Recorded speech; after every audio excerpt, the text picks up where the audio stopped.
The Ultimate Deck Podcast. Need a show about outdoor living? This is where it's at. With your hosts, Shane Chapman and Way Laurent. Thank you for tuning in. Now let the show begin. Yeah. The Ultimate Deck Podcast. Let's go. Episode 204 with Wade and Shane. Welcome back to episode 204 of the Ultimate Deck Podcast. By the time this one goes live, we'll be back from IBS. So, what was your favorite part? The traveling. Yeah, really good this time, eh? Super smooth, no issues, direct flights. Love it. Yeah. Yep. The traveling has been really good. Yes. It's the first time that we've had a direct flight. Framing? What's that? Maybe the framing? The framing is your favorite part? It's the first time we'll have had a direct flight in a while, so I'm looking forward to this trip. That happened last week. Of course. We'll get right to it. Wade, would you rather be extremely attractive or be married to someone who is extremely attractive? Ooh, I feel like we've done this before. We've done one very similar to this, yeah. But the other one is like them attracted to you, like somebody ugly is attracted to you. This one's just, would you rather be extremely attractive or be married to someone who's extremely attractive?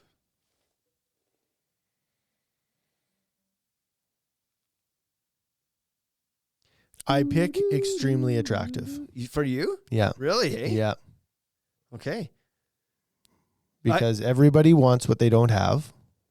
Like people that have curly hair want straight hair, and people that have straight hair want curly hair. Okay. So I'd like to be attractive, so that'd be good. Then. So you could want to be not attractive? No. No, because I already am not attractive. Gotcha. So I would pick that. Then also, I think that if you were attractive, you would likely be able to get an attractive wife. The premise of this, though, is that it's either or. You would not have an attractive No, you told me to think deeper into these questions, and I have now. For the love of God. I would rather be married to someone who's attractive, because if you're married, you're done using your attractiveness. Like, yeah, you're not fishing anymore, so therefore your bait is not useful. I don't know. But if you are married to someone attractive, you get to enjoy that every day. But I think if you were attractive, then you could find an attractive mate.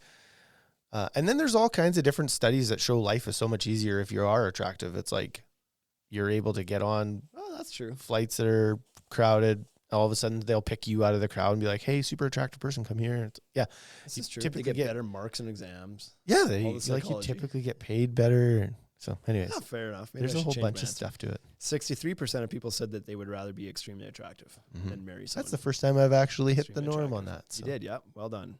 Well done. Would you rather save the world but die as a hero in the process, or save the world but nobody knows? Ooh, I would save the world and nobody knows. Yeah, because you get to live. Yeah. I feel like that should take precedence. No, some people are super vain. They want the fame.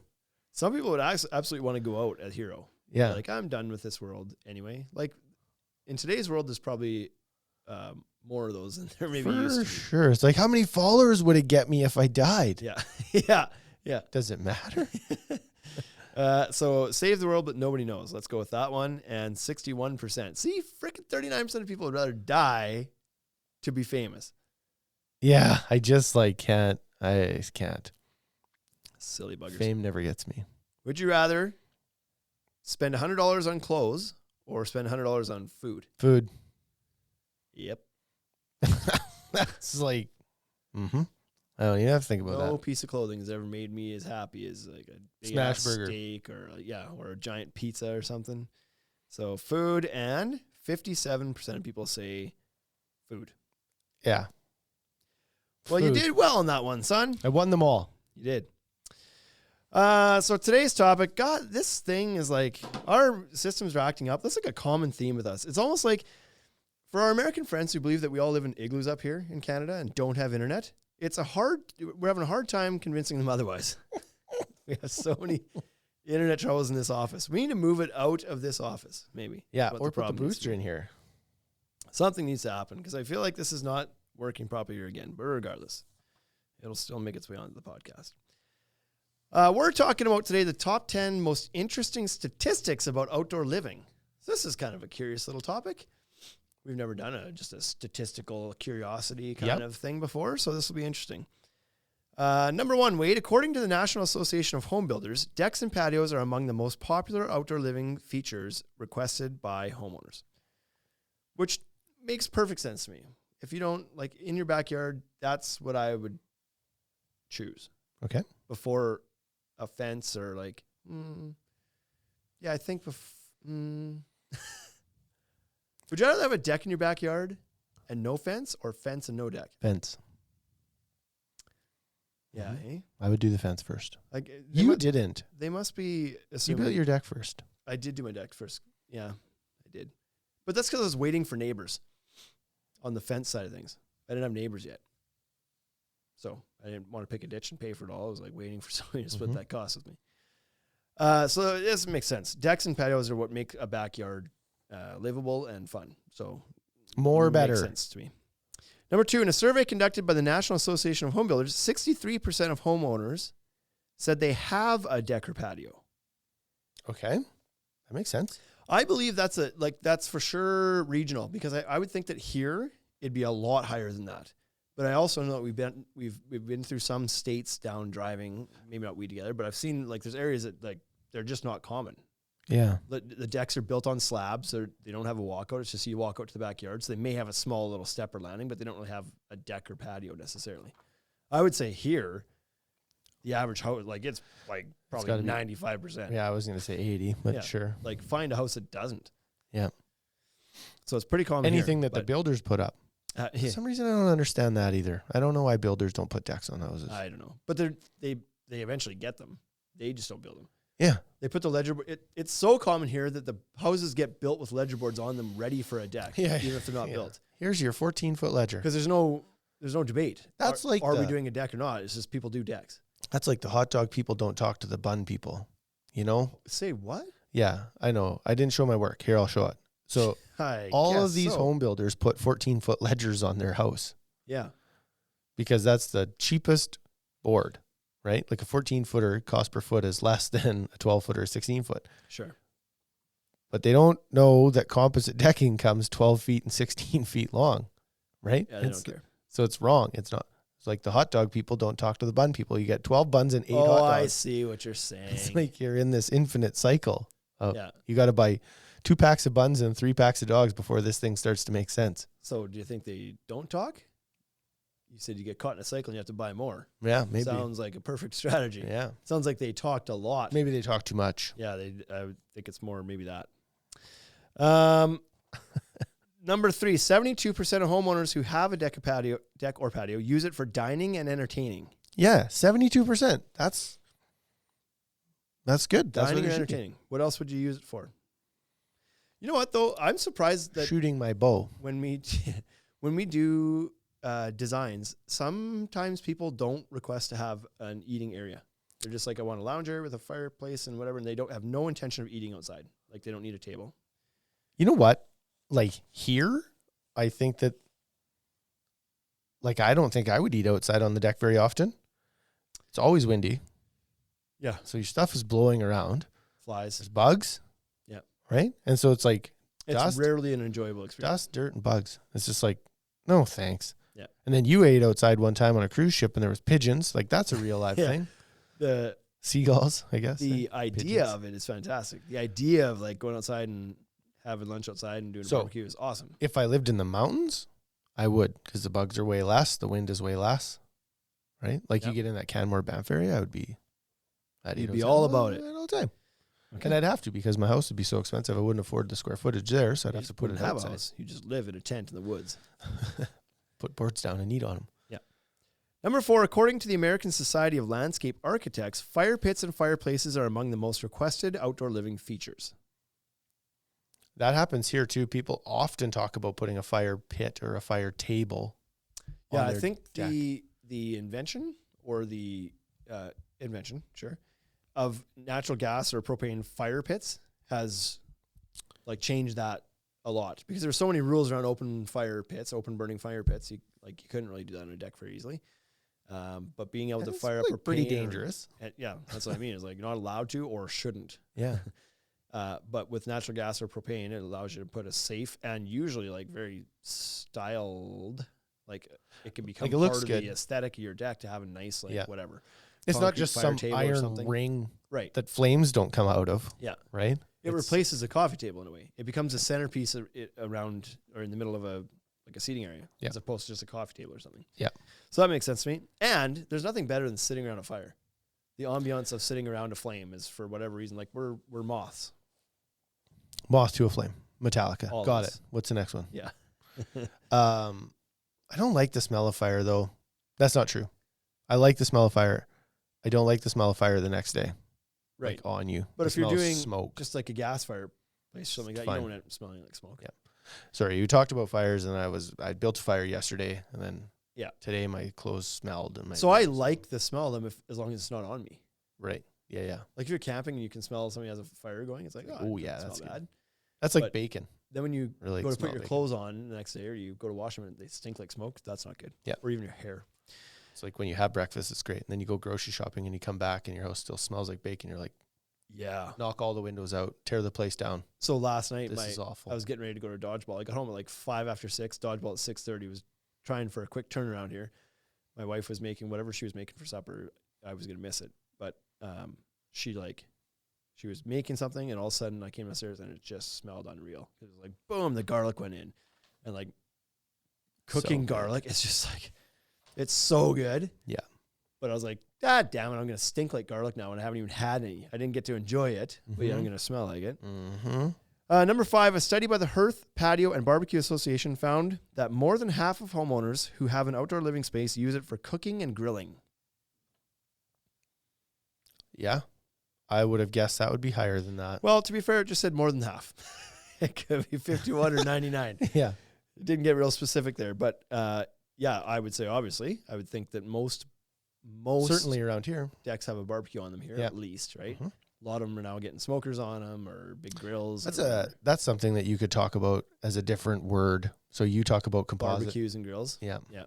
Composite and composite. What we call a barbecue up here is significantly different than a barbecue in It's what- Texas. Yeah, they call it a grill. That's right. You're not barbecuing, you're grilling. Right. We grill everything. Nobody barbecues up To here. them, barbecuing is like open pit at like wood or charcoal. Some and days. like smoking it and like it's Yeah. like, yeah, we grill. I We grill guess. everything. But we call them barbecues. We're grilling it on the barbecue. Yeah. So sue us. Number 6, the average cost Have to you- build. No. Have you seen the stuff going on between Rory McIlroy and Patrick Reed right now? Yeah. No, No. you haven't. So Patrick Reed flicked a golf tee at Rory the other day. They were at a golf tournament, and Okay. Patrick Reed walked up and like shook hands with a bunch of people, and he went to shake Rory's hand, but Rory didn't turn around. He was like playing with his TrackMan or something. So anyways, he didn't turn around and shake hands. So then Patrick Reed flicked a tee at him. And so apparently, I don't know if I understand this totally correctly, but I believe that what happened was somebody did something to Patrick Reed last year in retaliation to something he did, and then he sued them. Patrick Reed sued somebody who hurt his feelings. Okay.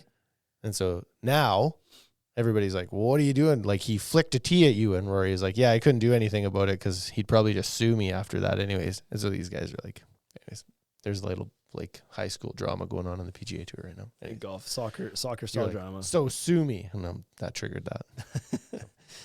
Number 6, the average cost to build a deck ranges from $15,000 to $35,000, depending on the size, materials, and location of the deck. Yeah, That sounds about right. I would have guessed that was correct. Yeah, that's a pretty big range they gave, but it's fair. Like a moderate composite deck with aluminum rails. I would have 15,000 is rolled not that crazy. down a little bit. I would have been like 10 to 25, but sure. Sure. Yeah. It's certainly the right range. That's a very common range, Yeah. I'll say. For a good, like a 250, 300 square foot average size deck, that's Mhm. seems about Mhm. right. Mhm. For materials, and maybe, so it depends on so many things. Like I said, it depends on the size, materials, and location. Number 7, return on investment for a deck can be as high as 80% or more, making it a worthwhile home improvement project. Says who? They didn't say that one didn't have a source. So, Probably according for to a the Shane reason. Chapman Institute of Decks. That's a huge return. That's bigger than I would have guessed. So I've read the same statistic from whatever, like realtor companies or something. I don't know who, but like actual sources that say that I've read it 80% or higher on a composite deck, you'll get your return on. But then on wood decks, it's so much lower. That's one of the selling features of a composite deck is they maintain their value. It retains value, yes. Whereas wood erodes because it's a project. People, when you go to sell your house, people are like, ugh, I have to take care of this piece of shit. Maybe the furnace guy could come over and stain this while he's changing the filter. Right, yeah. That's a good life hack, actually. So, yeah, I've heard that before on a composite deck, so maybe that's what they're referencing here. Number 8, a survey by the National Association of Landscape Professionals found that 72% of homeowners believe that an outdoor living space makes their home feel larger. Yeah, agreed. 100% it should, right? And if you do it properly, the reason it makes your house feel bigger is you should be putting the room you want, the one that's not in your house that you want, should be outside. Right. So if you need more living room or more dining room, more closet, put your closet outside. Put storage outside. Put your water, put your under deck drainage there, and store things under your deck. Yeah. Whatever it is that you're missing in the house should be outside. So I yearn for the day where I have a house that's got like a nice big like sliding open, like where it's just like almost the wall between the inside and outside can be erased. On a warm day, it's just like slide the whole thing open and it's just like transitions out. That would be sweet. What and then a state pool in the are you backyard, going to live in? Right? You can't do that I know. here. Like the doors and windows exist, but you can't do that here. The week we're about to Watch me. Well, I'm going to close them during this week. They'd be closed. You think they'd be closed, but like you see how our aluminum doors handle the weather here. But that would for sure make the space feel bigger. If for no other reason than the light coming in and like just visibly, there's no barrier even when they're closed, like seeing out onto it would just make the inside room even feel larger. Yeah. But certainly when you have people over in the summer or whatever, and you can kind of open the door and like use both inside and outside space or whatever, like it absolutely makes sense that people would feel like it makes their homes feel larger. Yeah. Number 9, according to the American Society of Landscape Architects, outdoor kitchens are among the most popular outdoor living features. Okay. I would have guessed fire table. And we had that earlier, right? That was another statistic earlier, is that was also one of the most popular outdoor features. Yeah. Certainly kitchens have picked up some steam in the last few years, 10 years, let's say. Yeah. And because there's been some advancements on having less expensive kitchens.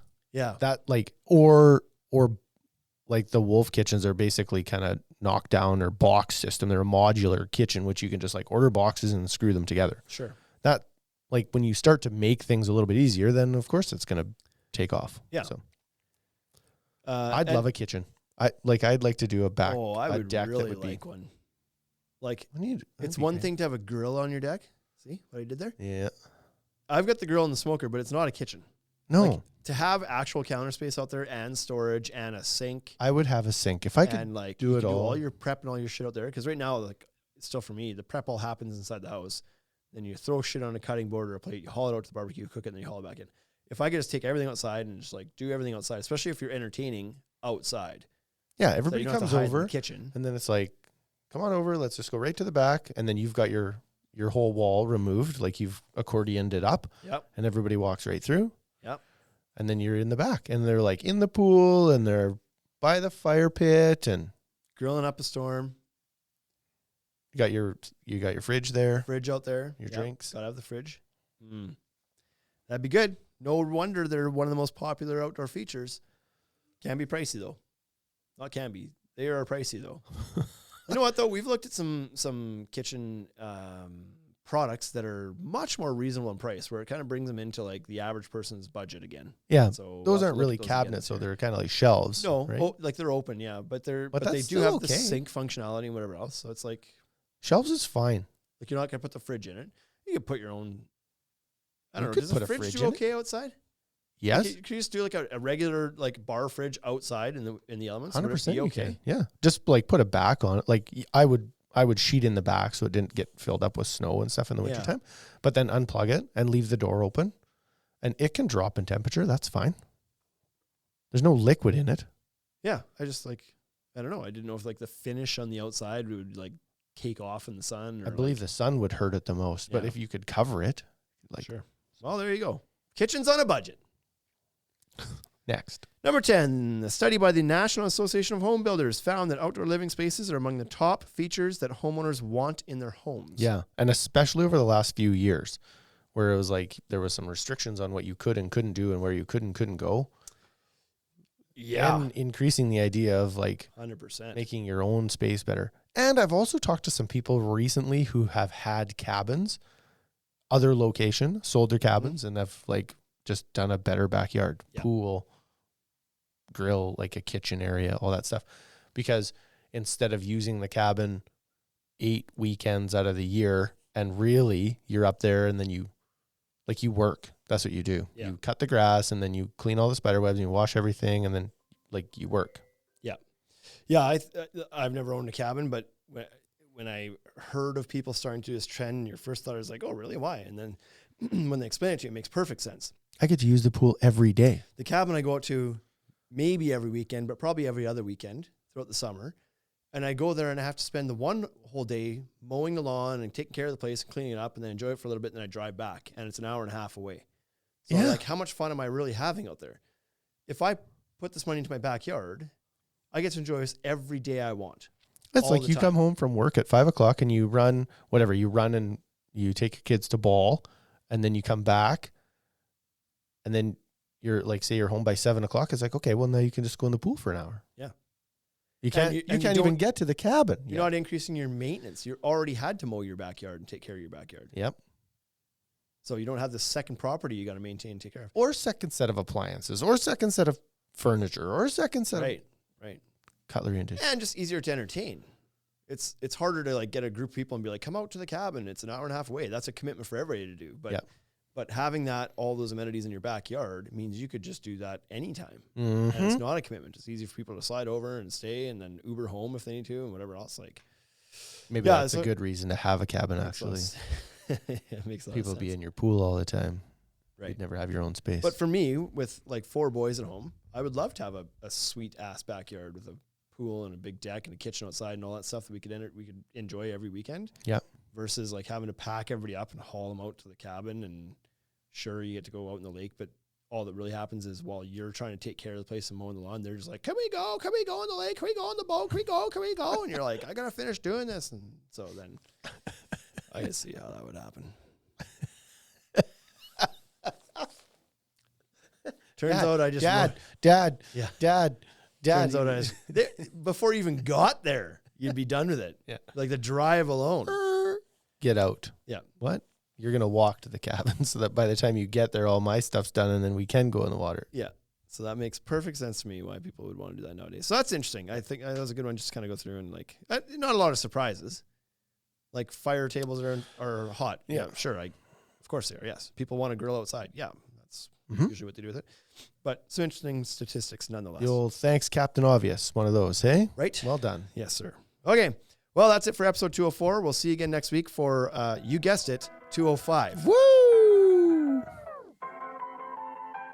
Hey, thank you for listening to the Ultimate Deck Podcast. Now you know what we're about. Check the site, come and shop. UltimateDeckShop.com. Hit us right away for sponsorships or tell us if you want to collaborate. Let's go.